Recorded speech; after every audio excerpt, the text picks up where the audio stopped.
बरसातों में dengue malaria पनपता है, उसकी रोकथाम के लिए आपके द्वारा क्या प्रबंध किए जाते हैं? क्योंकि पहले तो हेल्थ डिपार्टमेंट द्वारा फॉगिंग की जाती थी, अब गांव के अंदर पंचायत राज द्वारा फॉगिंग की जाती है और शहर के अंदर हमारे कॉरपोरेशन और अपने म्यूनिसिपल कमेटी द्वारा आजकल फॉगिंग की जाती है।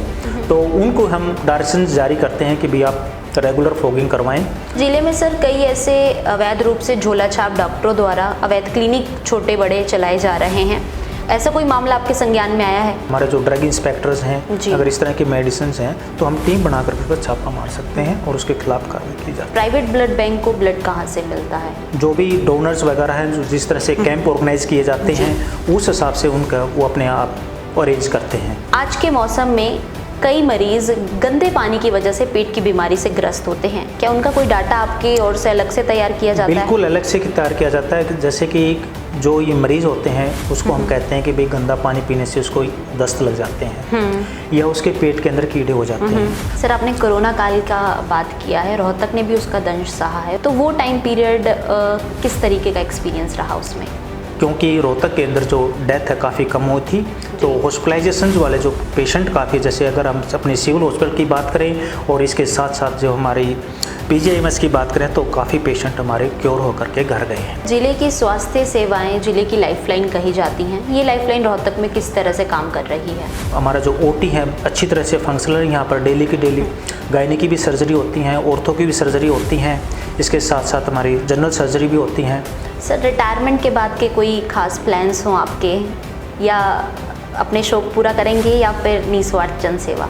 मरीजों की जो सेवा की जाए वो अच्छा है।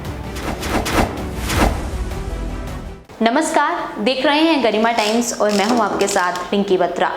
किसी भी जिले की स्वास्थ्य सेवाएं जिले की लाइफलाइन कहलाई जाती है।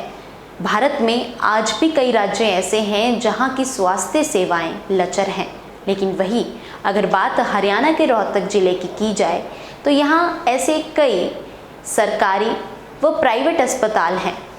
आज हमारे साथ उन्हीं की कमान संभालने वाले सीएमओ अनिल बिरला जी मौजूद हैं। सर, आपका बहुत बहुत स्वागत है। आपका बहुत धन्यवाद। सर, स्वास्थ्य विभाग में काफ़ी लंबे समय से आप कार्यरत हैं, इसकी शुरुआत कहाँ से हुई?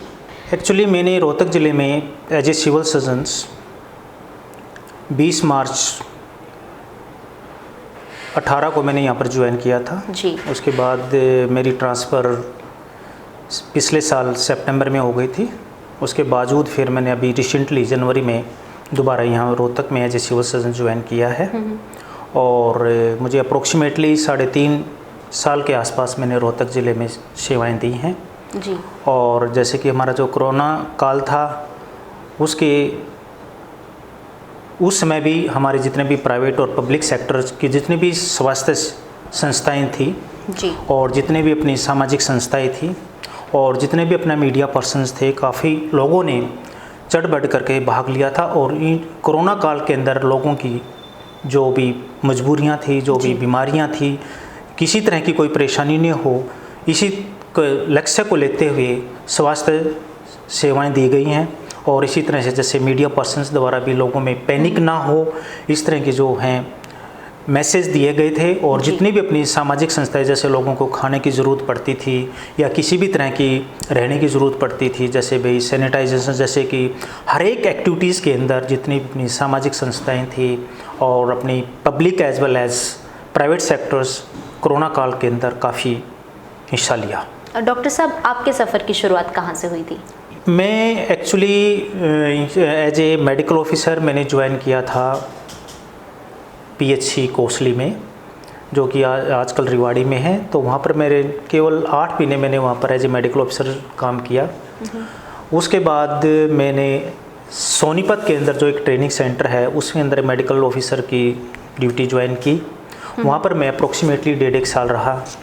उसके बाद सोनीपत डिस्ट्रिक्ट में एक PHC रोहट है, वहाँ पर मैंने 1 साल एज ए MO काम करने के बाद मेरा post graduation MS general surgery में एडमिशन हो गया और उसके बाद मैंने 3 साल यहाँ पर MS जनरल सर्जरी की।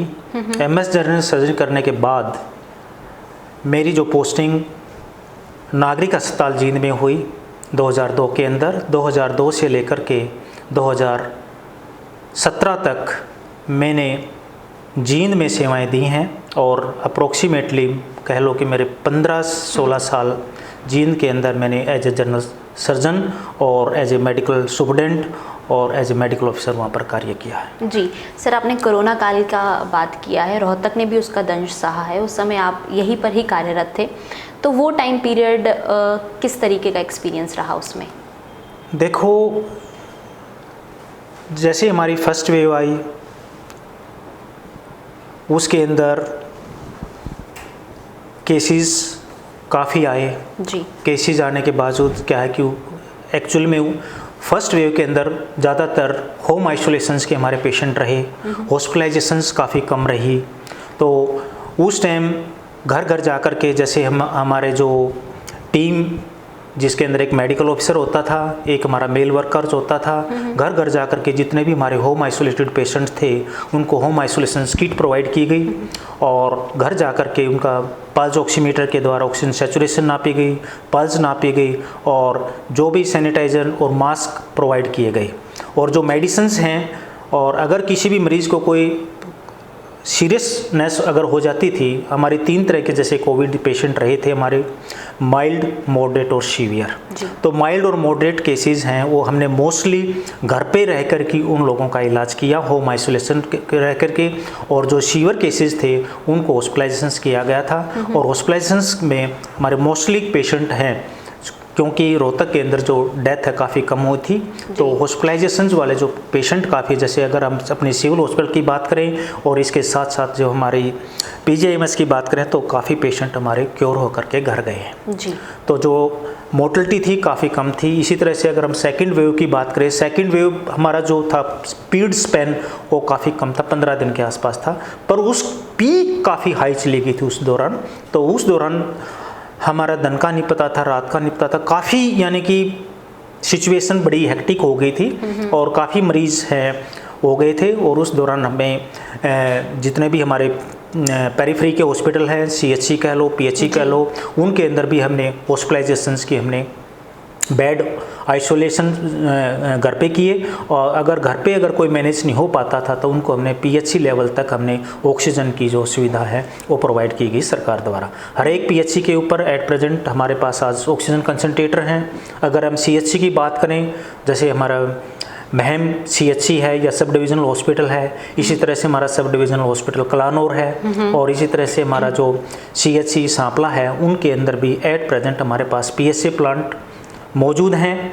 और अगर हम अपने डिस्ट्रिक्ट सिविल हॉस्पिटल की बात करें तो यहाँ पर भी हमारे पास एट प्रेजेंट ऑक्सीजन बेड हमारे पास 100 के आसपास हमारे पास यहाँ पर ऑक्सीजन बेड अवेलेबल हैं, और जिन पर कि 65 हमारे पास वेंटिलेटर भी अभी सिविल हॉस्पिटल के अंदर है, और जो पीएसए प्लांट है एट प्रेजेंट यहाँ पर भी फंक्शनल है जी। तो जो सेकेंड वेव थी उसमें हमारा काफ़ी एक्सपीरियंस रहा भी ऑक्सीजन की कोई शॉर्टेज ना हो। सरकार द्वारा हर एक जगह ऑक्सीजन कंसंट्रेटर की सुविधा दी गई, इसके साथ साथ पीएसए प्लांट की सुविधा दी गई। और इसके अगर वो भी नहीं है तो फिर जैसे कि हमारे जो ऑक्सीजन प्लांट हैं प्राइवेट सेक्टर में, वहाँ से भी काफ़ी ऑक्सीजन सप्लाई की गई। अच्छा, ज़िले की स्वास्थ्य सेवाएं ज़िले की लाइफलाइन कही जाती हैं, ये लाइफलाइन रोहतक में किस तरह से काम कर रही है? देखो, अगर हम रोहतक डिस्ट्रिक्ट की बात करें, रोहतक डिस्ट्रिक्ट के अंदर हमारे पास डिस्ट्रिक्ट सिविल हॉस्पिटल रोहतक में है जी, जिसमें हमारे 100 बेड हैं। तो रोहतक डिस्ट्रिक्ट में जो सिविल हॉस्पिटल है हमारा 100 बेड का है, इसके अंदर हमारे हर एक तरह की स्पेशलिस्ट सुविधाएं उपलब्ध हैं, स्पेशलाइजेशन की हर एक तरह की। जैसे अगर हम बात करें, सर्जन हमारे पास 2 मौजूद हैं जी। अगर हम हमारा जो ओटी है अच्छी तरह से फंक्शनल, यहाँ पर डेली की डेली गायनी की भी सर्जरी होती हैं, ऑर्थो की भी सर्जरी होती हैं, इसके साथ साथ हमारी जनरल सर्जरी भी होती हैं। और इसके बावजूद हमारे जो वेंटिलेटर्स की बात करें वो भी हमारे पास, आईसीयू की फैसिलिटीज़ भी हमारे पास सिविल हॉस्पिटल में उपलब्ध हैं। और जितने भी हमारी स्पेशलाइजेशन हैं, एक सुपर स्पेशलाइजेशन छोड़ करके हमारे पास सारी की सारी सिविल हॉस्पिटल के अंदर सुविधाएं उपलब्ध हैं। और ब्लड बैंक भी है। इसके साथ साथ सरकार द्वारा PPP के मोड के ऊपर हमारे पास यहाँ पर सीटी स्कैन की भी सुविधा उपलब्ध है। और यहाँ पर अगर किसी मरीज़ को कोई डायलिसिस की भी ज़रूरत पड़ती है तो PPP के अकॉर्डिंग यहाँ पर ये सुविधा उपलब्ध है। मैं आपको ये भी बता देना चाह रहा हूँ कि जैसे डायलिसिस और अगर सीटी स्कैन, हमारी 5 कैटेगरीज हैं जिनको हम फ्री में यहाँ पर सुविधाएं दे रहे हैं, वो सरकार द्वारा पे की जाती हैं। जैसे अगर कोई अनुसूचित जाति से अगर कोई बिलोंग करता है, अगर कोई पुअर फ्री है, उसके लिए भी यहाँ पर जो डायलिसिस, इसके साथ साथ में सीटी स्कैन फ्री की सुविधा उपलब्ध है। अगर कोई हरियाणा गवर्नमेंट का एम्प्लॉइज़ है, अगर कोई मास कैजुअलिटीज़ हो जाती हैं, अगर कोई रोड साइड एक्सीडेंट हैं, अगर किसी का कोई बंदा लवारिस कह लो, अगर हॉस्पिटल में आ जाता है, अगर उनको सीटी स्कैन, अगर डायलिसिस की अगर सुविधाएं की ज़रूरत है तो यहाँ पर फ्री में उपलब्ध हैं। इनकी जितनी भी पेमेंट है, जैसे मैंने कहा कि भी ये पब्लिक पार्टनरशिप के तहत से हमारे पर डायलिसिस और सीटी स्कैन की सुविधाएं उपलब्ध हैं। और ये जो मैंने आपको 5 कैटेगरीज दी गई हैं, यहाँ पर ये फ्री की सुविधाएं दी जाती हैं और इनकी जो भी पेमेंट है वो सरकार द्वारा वहन की जाती है। इन 5 कैटेगरीज के अलावा यहाँ पर जो ये सुविधाएं दी जाती है सब्सिडी रेट पे यहाँ पर दी जा रही हैं। अच्छा, आपने बताया कि सिविल अस्पताल में किसी प्रकार की कोई कमी नहीं है, लेकिन कई दफ़ा ऐसा देखा जाता है कि डॉक्टर की कमी के चलते मरीज़ इलाज से वंचित रह जाते हैं, तो उधर किस एंड पर कमी मान रहे हैं? देखो, मैं आपको यही कह रहा हूँ कि सिविल हॉस्पिटल, अगर हम रोहतक की बात करें कि हमारे पास से 24/7 हमारी इमरजेंसी सेवाएँ चलती हैं। मेरी जो भी मरीज़ आता है उसको जो हमारे जो भी सुविधाएं उपलब्ध है सिविल हॉस्पिटल के अंदर, वो सारी की सारी प्रोवाइड। जैसे मैंने आपको कहा कि इवन ब्लड बैंक भी हमारे पास है, अगर ब्लड की ज़रूरत पड़ती है इमीडिएटली पेशेंट को ब्लड मिल जाता है। अगर किसी को डायलिसिस की ज़रूरत पड़ती है तो डायलिसिस हो जाता है। अगर सीटी स्कैन की ज़रूरत, अगर कोई रोड साइड एक्सीडेंट आ जाता है तो उसके केसेस में हमारे सीटी स्कैन इसमें 24/7 में सुविधा उपलब्ध है और उसको फ्री यानी कि सीटी स्कैन होता है अगर कोई रोड साइड एक्सीडेंट का पेशेंट आ जाता है। अच्छा, ब्लड बैंक की आपने बात की है, तो ब्लड बैंक का संचालन किस तरह से किया जाता है? देखो, ब्लड बैंक की अगर बात करें, हमारा 24/7 ब्लड बैंक की, जैसे कि हमारे डॉक्टर प्रदीप सेंसनवाल हैं जो कि इसके ब्लड बैंक इंचार्ज हैं, उनकी देखरेख में यहाँ पर ब्लड बैंक चलाया जाता है। और प्राइवेट ब्लड बैंक को ब्लड कहाँ से मिलता है, ये उपलब्धता? प्राइवेट ब्लड बैंक वो जैसे कि जो भी डोनर्स वगैरह हैं, जिस तरह से कैंप ऑर्गेनाइज किए जाते हैं, उस हिसाब से उनका वो अपने आप अरेंज करते हैं। क्योंकि अगर हमारे पास जो ब्लड होता है, जैसे हम कैंप लगा करके या कोई भी पेशेंट हॉस्पिटल में आकर के अपना ब्लड डोनेट कर सकता है। सर, सिविल अस्पताल की आपने बात की है, सिविल अस्पताल के कर्मचारी अक्सर हड़ताल पर चले जाते हैं, क्या कमी मान रहे हैं? नहीं, ऐसी तो कोई बात नहीं है कि आप कह रहे हैं कि हड़ताल पर चले जाते हैं, क्योंकि मोस्टली तो मेरी नॉलेज में अभी तक ऐसा कुछ नहीं है कि भाई हड़ताल पर चले जाते हैं। अभी तक हमारे जब से मैंने ज्वाइन किया तो यहाँ पर मोस्टली कार्य है वो स्मूथली चला है। डॉक्टर साहब, बरसातों में डेंगू मलेरिया पनपता है, उसकी रोकथाम के लिए आपके द्वारा क्या प्रबंध किए जाते हैं? जैसे जो हमारी वेक्टर बोर्न डिजीज़ हैं, इसके जो हमारे इंचार्ज हैं डॉक्टर नुकमा हैं, वो एक हमारी बोलते हैं उसको एंटी लार्वा एक्टिविटी। हमारी जो टीम है घर घर जा कर के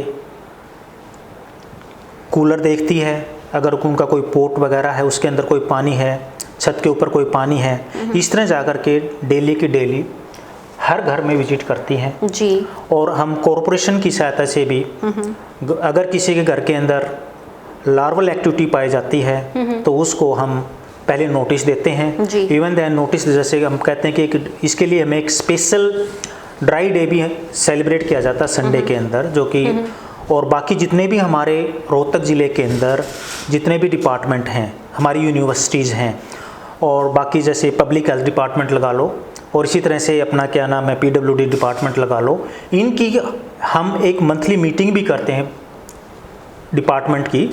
जिसे भी जैसे कहते हैं कि भाई PWD रोड डिपार्टमेंट है, रोड वाले हैं, अगर कोई खड्डा वगैरह है, पानी जैसे बारिश के दिनों में उनको हम सलाह देते हैं कि भाई बारिश के दिनों में खड्डे नहीं होने दो, खड्डों की भराई की जाए। इसी तरह से जो पब्लिक हेल्थ है उनको हम ये कहते हैं, रोड में कहते हैं कि साइडों में जैसे जो गंदगी है उसको न रहने दो, पानी को इकट्ठा न होने दो। अगर कई जगह कोई पानी खड़ा हो जाता है तो उसमें हम जैसे हम जो अपने रोडवेज डिपार्टमेंट है उसकी हम सहायता से, जैसे उनके पास एक काला तेल होता है वो हमें मिल जाता है, तो वो हम उस पर एक परत बना देता ताकि उसके अंदर लार्वा पनपे नहीं। तो इस तरह की एक्टिविटीज़ हम इंटर डिपार्टमेंट भी करते हैं और हर एक डिपार्टमेंट को हमने बोल रखा है कि भाई आपके डिपार्टमेंट का एक नोडल ऑफिसर आपने डेजिनेट करना है। और कॉरपोरेशन की हेल्प से जैसे हम फॉगिंग भी करवाते हैं, जो हमारा क्योंकि पहले तो हेल्थ डिपार्टमेंट द्वारा फॉगिंग की जाती थी, अब गांव के अंदर पंचायत राज द्वारा फॉगिंग की जाती है और शहर के अंदर हमारे कॉरपोरेशंस और अपने म्यूनिसिपल कमेटी द्वारा आजकल फॉगिंग की जाती है। तो उनको हम डायरेक्शंस जारी करते हैं कि भी आप रेगुलर फॉगिंग करवाएं। और इसी तरह से हम जैसे स्कूल के अंदर हमारी एक्टिविटीज़ होती रहती हैं, बच्चों को हम अवेयरनेस देते हैं कि भाई आप पूरी बाजू का है कमीज़ पहन करके स्कूल में जाएं क्योंकि मच्छर आपको काटे नहीं। दरवाजे खिड़की हैं तो आपके घर में वहाँ पर आप जाली लगा कर, गाँव के अंदर हम सलाह देते हैं कि मोस्टली भी आप मच्छरदानी लगा करके, क्योंकि काफ़ी मच्छर हो जाते हैं, ताकि मच्छर से बचाव कर सकें। अगर इस साल की अगर बात करें तो अभी तक रोहतक ज़िले के अंदर कोई भी मलेरिया का केस अभी तक डिटेक्टिव नहीं हुआ है और न ही अभी तक कोई डेंगू का केस अभी तक डिटेक्टिव। तो हमारी जो एंटी लायरल एक्टिविटीज़ है वो डोर टू डोर विजिट, हमारे जो मेल वर्कर हैं वो डोर टू डोर विजिट करते हैं और लोगों को अवेयरनेस देते हैं। और कॉरपोरेशन की हेल्प से भी हम ये एक्टिविटी कर रहे हैं। जितने भी हमारे डिपार्टमेंट हैं, पब्लिक हेल्थ है, सबकी सहायता से हम इस मुहिम को चला रहे हैं। सर, आपने सिविल अस्पताल की बात की थी। सिविल अस्पताल के कर्मचारियों पर दुर्व्यवहार के आरोप लगाए जाते हैं, कितना सही गलत मानते हो उसको? क्योंकि देखो, मैं आपको यही बात मैं दोबारा रिपीट करना चाह रहा हूँ कि 3.5 साल के आसपास मुझे आगे आज तक मुझे ऐसी कोई भी कंप्लेंट नहीं मिली है कि भी किसी भी कर्मचारी के साथ किसी के द्वारा दुर्व्यवहार किया गया। अगर कोई ऐसा होता है, अगर कोई अधिकारी कर्मचारी अगर ऐसा कोई करता भी है तो उसके खिलाफ कार्रवाई की जाए। आयुष्मान भारत की योजना का लाभ गरीब तबके तक कितना पहुंच पा रहा है? देखो, जो आयुष्मान भारत है इसके अंदर 5 लाख तक का बीमा भारत सरकार द्वारा किया जाता है जी। ठीक है। हमारा जो SCCC का डाटा है 2011 के अंदर जो भी डाटा था वो हमारे बेनिफिशरीज हैं। अब हरियाणा गवर्नमेंट द्वारा जिसकी इनकम 1,80,000 से नीचे हैं उनको भी इसमें शामिल किया जा रहा है। ये बहुत अच्छी स्कीम है। जैसे कई बार क्या होता था कि भी किसी को हार्ट की कोई सर्जरी करवानी पड़ जाए, किसी को हार्ट अटैक आ गया, उसकी एंजियोप्लास्टी करवानी पड़ जाए, ये काफ़ी कैंसर का इलाज था। जो गरीब आदमी थे वो इससे वंचित थे, अपना इलाज नहीं करा पाते थे सही तरीके से। अब ये बेनिफिशरीज हमारी जिनकी इनकम 1,80,000 से नीचे हैं उनको ये बेनिफिट दिया जा रहा है। और मोस्टली यानी कि हर तरह का इसके अंदर कवरेज दिया जा रहा है, हर एक बीमारी का इसमें कवरेज दिया जा रहा है। अच्छा, जिले में सर कई ऐसे अवैध रूप से झोला छाप डॉक्टरों द्वारा अवैध क्लिनिक छोटे बड़े चलाए जा रहे हैं, ऐसा कोई मामला आपके संज्ञान में आया है? नहीं, मेरे संज्ञान में ऐसा कोई मामला नहीं आया है। अगर कोई आता है तो उसके जैसे अगर हमारे जो ड्रग इंस्पेक्टर्स हैं, अगर इस तरह के मेडिसिन हैं तो हम टीम बनाकर उस पर छापा मार सकते हैं और उसके खिलाफ कार्रवाई की जा सकती है। फूड एंड सेफ्टी डिपार्टमेंट भी आप ही के अंडर आता है? नो, वो आपके अंडर नहीं आता। रोहतक में एक बार फिर से कोरोना केसेस बढ़ रहे हैं जी, क्या हिदायतें देना चाहेंगे लोगों को? देखो, जो भी प्रिकॉशंस हैं वही पहले वाले प्रिकॉशंस हैं, क्योंकि सबको पता है कि कोविड इन्फेक्शंस कैसे फैलता है जी, ठीक है। तो वही मास्क का हमें इस्तेमाल करना चाहिए, हमें सोशल डिस्टेंसिंग मेंटेन करके रखनी चाहिए। और जब भी हमें कोई सिम्टम होता है तो इमीडिएटली हमें हॉस्पिटल में जा कर के अपना इन्वेस्टिगेशंस करवानी चाहिए, चेक करवाने, ताकि हम अपने आप को आइसोलेट कर सकें, ताकि ये दूसरों के अंदर बीमारी ना फैले जी। वही सेम तरीके हैं, वही प्रिकॉशंस हमें, क्योंकि काफ़ी 2 साल से हम इसी प्रिकॉशंस को हम दोहरा रहे हैं। तो अब लोगों के अंदर अवेयरनेस भी काफ़ी है कोरोना को लेकर के। और अब भी केसेस हैं, जैसे एट प्रेजेंट जो हमारे पास केसेस हो रहे हैं वो थोड़े से माइल्ड हैं। वो अभी तक रोहतक के अंदर किसी भी केस को हॉस्पिटलाइजेशन की ज़रूरत नहीं पड़ी है। तो हमारे पास एट प्रेजेंट एक्टिव केसेस 40-42 के आसपास हमारे पास एक्टिव केसेस हैं आज की डेट में। और सारे के सारे अपने होम आइसोलेटेड हैं, उनका होम घर पे ही अपना इलाज ले रहे हैं। सर, स्वास्थ्य सेवाओं के लिए कितना बजट आता है? क्या वो काफ़ी है जितना भी आता है? देखो, स्वास्थ्य सेवाओं के लिए बजट की अगर बात करें, बजट की स्वास्थ्य सेवाओं के लिए कोई कमी नहीं है। हमारे कई तरह के बजट होते हैं जी। अगर हम स्टेट गवर्नमेंट से भी बजट आता है स्वास्थ्य सेवाओं के लिए, उसके बाद हमारा NHM स्कीम है उसके तहत भी बजट आता है। उसके बाद हमारी एक district health family welfare society होती है जिसके अंदर हम यूज़र जो मनी है वो हमारा उसके अंदर इकट्ठा होता है। तो अगर हम बजट की बात करें तो बजट की स्वास्थ्य सेवाओं में किसी भी तरह की कोई कमी नहीं होती है। और एम्बुलेंस गाड़ियों की बात की जाए तो एम्बुलेंस की हमारे पास अभी रिसेंटली, आपको पता होगा, रिसेंटली हमारे पास नई एम्बुलेंस भी आई थी। और ड्राइवर्स हैं, पहले जैसे कमी तो हरियाणा रोडवेज द्वारा दिए गए थे, अब ड्राइवर्स भी हमारे HKRN से सारे के सारे भर्ती हो गए हैं। तो एम्बुलेंसेस भी हमारी सफिशेंट क्वांटिटी के अंदर उपलब्ध हैं। जी सर, आपको काफ़ी अनुभव हो गया है इस फील्ड में। क्या मानते हैं कि डॉक्टरी पहले सेवा भाव के तौर पर की जाती थी लेकिन आज सिर्फ एक पेशा बनकर रह गई है? अगर आप पब्लिक सेक्टर की बात करो तो आपको लगता ही होगा कि सेवा भाव से ही कार्य करते हैं, क्योंकि जैसे अगर हम प्राइवेट सेक्टर की बात करें, इट्स ए डिफरेंट थिंग। अगर जो भी डॉक्टर्स है अगर अपने पब्लिक सेक्टर के अंदर है तो आपको लगता है कि वो सारे के सारे सेवा ही करते हैं, क्योंकि जी। अच्छा सर, लेकिन आमतौर पर देखा जाए तो कई मरीज़ सरकारी अस्पताल की बजाय प्राइवेट अस्पतालों को ज़्यादा तवज्जो देते हैं, कारण? क्योंकि देखो, अगर आप सुविधाएं की बात करें, आज हमारा जो रोहतक का सिविल हॉस्पिटल है NAQUA सर्टिफाइड है, और पिछले से पिछले साल रोहतक का जो सिविल हॉस्पिटल है वो पूरे इंडिया के अंदर फर्स्ट रैंकिंग में अपने जो NAQUA सर्टिफाइड हुआ था उसके अंदर आया था। अगर आप हमारे सिविल हॉस्पिटल में अगर जाकर के देखते हो या किसी PHC को देखते हो तो साफ़ सफाई की कोई भी कमी नहीं है। तो सारी की सारी सुविधाएं उपलब्ध हैं, और ये नहीं कह सकते कि भाई वो आजकल हमारे जो पब्लिक सेक्टर के छोड़ करके वो प्राइवेट सेक्टर में जा रहे हैं, क्योंकि पब्लिक सेक्टर में भी मरीज़ काफ़ी आ रहे हैं। जी सर, कितने प्रकार की दवाइयाँ हमारे यहाँ उपलब्ध हैं जिनकी कोई कमी ना हो? देखो, जो EDL होती है, एक एसेंशियल ड्रग लिस्ट होती है, वो अपनी PHC लेवल से लेकर के डिस्ट्रिक्ट हॉस्पिटल की सबकी डिफरेंट होती है, तो उसके अकॉर्डिंग सारी की सारी दवाइयाँ उपलब्ध होती हैं। आज के मौसम में कई मरीज गंदे पानी की वजह से पेट की बीमारी से ग्रस्त होते हैं, क्या उनका कोई डाटा आपकी ओर से अलग से तैयार किया जाता है? बिल्कुल अलग से तैयार किया जाता है। जैसे कि जो ये मरीज़ होते हैं उसको हम कहते हैं कि भाई गंदा पानी पीने से उसको दस्त लग जाते हैं या उसके पेट के अंदर कीड़े हो जाते हैं, तो वॉर्म इन्फेस्टेशन, उसके साथ साथ हम डायरिया, ये 2 केसेस, इसके लिए स्पेशल सरकार द्वारा भी एक मुहिम चलाया जाता है जिसको IDFC कहते हैं। भाई फोर्टनाइट चलाया जाता है, जैसे कि जुलाई के अंदर 1 जुलाई से लेकर के 14 जुलाई तक एक फोर्टनाइट था, जिसके अंदर जो भी इंटेंसिफाइड डायरिया कंट्रोल फोर्टनाइट एक प्रोग्राम चलाया जाता है हर सालाना। बारिश के दिनों में स्पेशल इसी के लिए, अगर हमारी हर एक PHC और CHC के अंदर किसी को कोई भी दस्त लगते हैं उसके लिए ORS की सुविधा, और जो हमारी आशा वर्कर हैं ये डोर टू डोर विजिट भी करती हैं।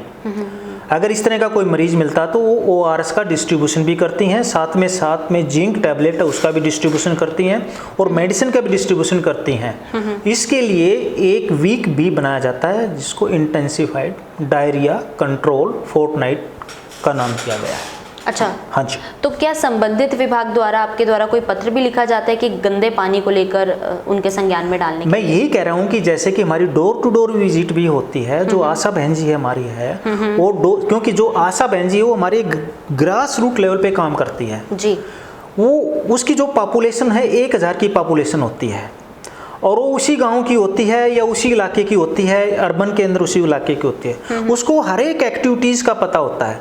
वो डोर टू डोर जा करके ये भी पूछते किसी के घर में कोई दस्त तो नहीं है, किसी को कोई पेट में कोई कीड़े तो नहीं है। तो इस तरह का मुहिम भी चलाया जाता है, और एक ये मुहिम भी चलाया जाता है भी पेट में कीड़े ना हो। एल्बेंडाजोल की टैबलेट जी 14 साल तक के बच्चों को दी जाती है, एल्बेंडाजोल की टैबलेट, उसका भी मुहिम चलाया जाता है सबको। अगर आपकी निजी ज़िंदगी में झांके तो ड्यूटी के दौरान परिवार के लिए समय कैसे निकाल पाते हैं?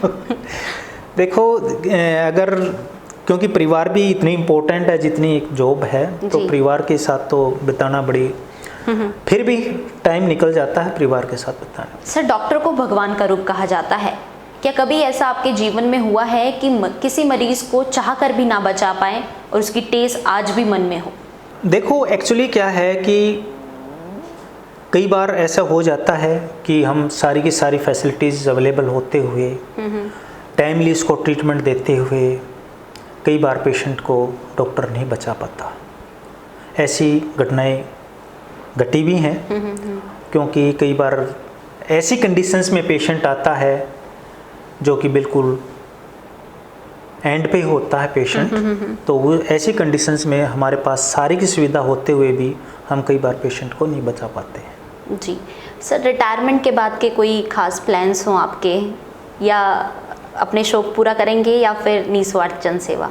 देखो, डॉक्टरी की ही है, मरीज़ की सेवा करना।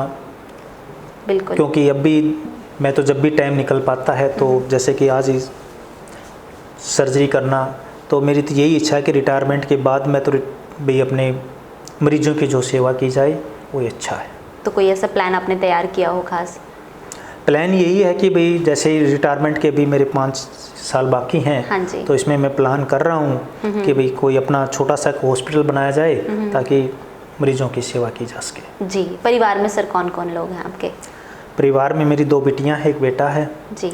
और मेरी वाइफ है और मेरी मदर है। जी, ये थे हमारे साथ सीएमओ डॉक्टर अनिल बिरला, जिन्होंने अपनी ज़िंदगी की कुछ बातें हमारे साथ साझा की। किस तरह का समय उन्होंने कोरोना काल में बिताया, क्या एक्सपीरियंस वो रहा, हमारे साथ साझा किया। नमस्कार।